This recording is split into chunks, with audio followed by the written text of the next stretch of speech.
দেশগ্রামে একটা কথা আছে যে নাচতে না জানলে উঠান বেকা। এই অবস্থা হচ্ছে বর্তমানে আমাদের বাংলাদেশের ক্রিকেটারদের।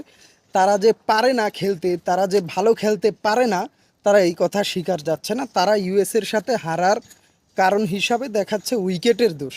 ভাই, ইন্টারন্যাশনাল লেভেলে 8 থেকে 10 বছরের বেশি যেই দলের প্লেয়াররা ক্রিকেট খেলছে, তারা যদি ইউএসের সাথে নবীন একটা দল, শঙ্কর দল, সেই দলের সাথে তাদের জিতার জন্য যদি উইকেটের সহায়তা লাগে, তাহলে ভাই আপনাদের ক্রিকেট খেলার দরকার নাই। বাংলাদেশে চলে আসেন, হয় কেউ রিক্সা চালান, নয় কেউ মাটি কাটেন, আর নয় কেউ ইট ভাঙেন, তাহলে দেখবেন জীবন কতটা কঠিন।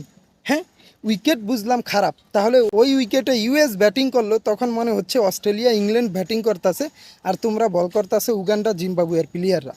তো হারার কারণ হিসাবে আপনারা যদি এই উইকেটের দোহাই দেন, তাহলে ভাই ক্রিকেট খেলা লাগবে না। আপনারা বাংলাদেশে চলে আসেন, বাংলাদেশে চলে আইসা আপনারা বরং